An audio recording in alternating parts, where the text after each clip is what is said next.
ನಮಸ್ಕಾರ ಸ್ನೇಹಿತರೆ, ಎಲ್ಲರೂ ಹೇಗಿದ್ದೀರಿ? ನಮ್ಮ ಟೆಂಪಲ್ ಸ್ಟೋರಿ ಯೂಟ್ಯೂಬ್ ಚಾನಲ್ಗೆ ಸ್ವಾಗತ ಸುಸ್ವಾಗತ.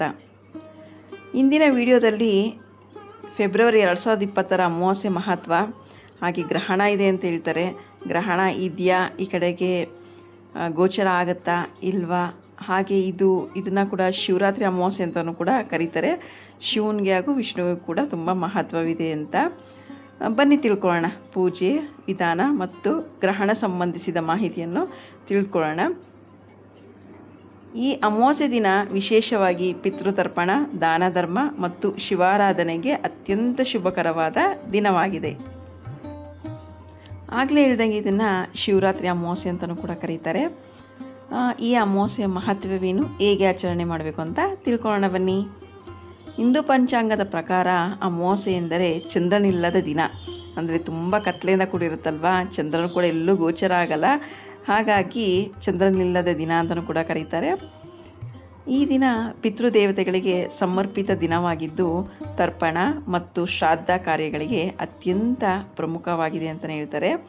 ನಿಮಗೇನಾದ್ರು ಈ ಪದ್ಧತಿ ಇಲ್ಲ ಅಂದರೆ ಖಂಡಿತ ನೀವು ಕೂಡ ಬೆಳಗ್ಗೆನೇ ಸ್ನಾನ ಮಾಡಿ ಬಿಸಿಯನ್ನು ಮಾಡಿ ಹೊರಗಡೆ ಪಕ್ಷಿಗಳಿಗೋ ಪ್ರಾಣಿಗಳಿಗೋ ಹಾಕೋದನ್ನು ಕೂಡ ನೀವು ಖಂಡಿತ ಮಾಡ್ಬೋದು. ಅದರಿಂದನೂ ಕೂಡ ಇದರಲ್ಲಿ ಏನು ಸಿಗ್ತಿತ್ತು ಫಲ ಪುಣ್ಯ ಅದು ಕೂಡ ಸಿಗುತ್ತೆ. ಪುರಾಣಗಳಲ್ಲಿ ಹೇಳುವಂತೆ ಈ ದಿನ ಪಿತೃಗಳಿಗೆ ನೀರು ಎಳ್ಳು ತರ್ಪಣ ನೀಡಿದರೆ ಅವರ ಆಶೀರ್ವಾದ ದೊರೆಯುತ್ತೆ. ಹಾಗೆ ಈ ದಿನ ದೇವರಾದಂಥ ಶಿವ ಹಾಗೂ ವಿಷ್ಣುವಿನ ಆರಾಧನೆ ಮಾಡಿದರೆ ಪಾಪ ಪರಿಹಾರ ಆಗುತ್ತೆ ಅಂತ ನಂಬಿಕೆ ಕೂಡ ಇದೆ.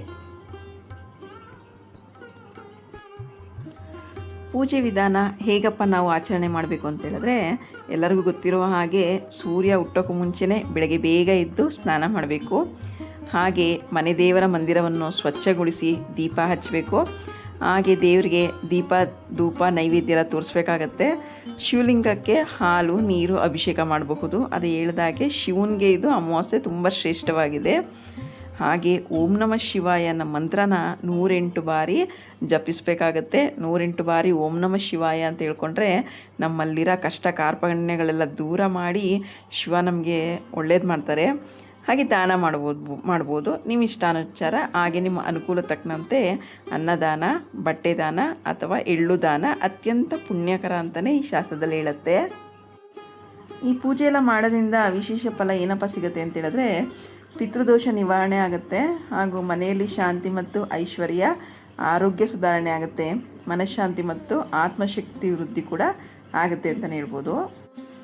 ಹಾಗೆ ಎಲ್ಲರಿಗೂ ಕೂಡ ಒಂದು ಅನುಮಾನ ಇದೆ. ಈ 2026 ಮೊದಲ ಸೂರ್ಯಗ್ರಹಣ ಫೆಬ್ರವರಿ 17 ಈ ವರ್ಷ ಮೊದಲ ಸೂರ್ಯಗ್ರಹಣ ಸಂಭವಿಸಲಿದೆ. ಅದು ನಿಮಗೆ ಅನುಮಾನ ಇದೆ. ಖಂಡಿತ ಇದು ನಮಗೆ ಗೋಚರಿಸಲ್ಲ ಭಾರತದಲ್ಲಿ. ಗ್ರಹಣದ ಸಮಯ ಬಂದು ಆರಂಭ ಸಂಜೆ 5:31 ಶುರು ಆದರೆ ಅಂತ್ಯ ರಾತ್ರಿ 7:57 ಮುಗಿಯುತ್ತೆ. ಸೂರ್ಯಗ್ರಹಣವು ಭಾರತದಲ್ಲಿ ಗೋಚರಿಸುವುದಿಲ್ಲ. ಈ ಗ್ರಹಣವು ಪ್ರಮುಖವಾಗಿ ಅಂಟಾರ್ಟಿಕಾ, ಆಫ್ರಿಕಾ ಕೆಲವು ಭಾಗಗಳು ಮತ್ತು ಅಟ್ಲಾಂಟಿಕ್ ಸಾಗರದ ಪ್ರದೇಶಗಳಲ್ಲಿ ಕಂಡುಬಂದಿರುತ್ತೆ. ಸ್ನೇಹಿತರೆ, ನಿಮಗೆ ಈಗ ಅನುಮಾನ ಪರಿಹಾರ ಆಗಿರುತ್ತೆ, ಗ್ರಹಣ ನಮ್ಮ ಭಾರತದಲ್ಲಿ ಗೋಚರಣೆ ಆಗಿರಲ್ಲ ಅಂತ. ಹಾಗಾಗಿ ಸ್ನೇಹಿತರೆ, ಈ ಫೆಬ್ರವರಿ ಅಮಾವಾಸ್ಯೆ ದಿನ ಭಕ್ತಿಯಿಂದ ಪೂಜೆ ಮಾಡಿ ಪಿತೃ ಆಶೀರ್ವಾದ ಪಡೆಯಿರಿ. ಈ ಮಾಹಿತಿ ನಿಮಗೇನಾದರೂ ಉಪಯುಕ್ತವಾಗಿದ್ದರೆ ವಿಡಿಯೋಗೆ ಲೈಕ್ ಮಾಡಿ, ನಿಮ್ಮ ಸ್ನೇಹಿತರ ಜೊತೆ ಹಂಚಿಕೊಳ್ಳಿ ಮತ್ತು ನಮ್ಮ ಚಾನಲ್ನ ಸಬ್ಸ್ಕ್ರೈಬ್ ಮಾಡೋದನ್ನು ಮರೆಯಬೇಡಿ. ಧನ್ಯವಾದಗಳು. ಮತ್ತೆ ಭೇಟಿಯಾಗೋಣ ಮುಂದಿನ ಪವಾಡ ಕ್ಷೇತ್ರ. ಇಲ್ಲದಿದ್ದರೆ ಇದೇ ರೀತಿ ಒಂದು ಒಳ್ಳೆ ವಿಡಿಯೋದಲ್ಲಿ ಮತ್ತೆ ಭೇಟಿಯಾಗೋಣ ಅಂತ ಇಲ್ಲಿಗೆ ವಿಡಿಯೋನ ಮುಗಿಸ್ತಾ ಇದ್ದೀನಿ. ಧನ್ಯವಾದಗಳು ಸ್ನೇಹಿತರೆ.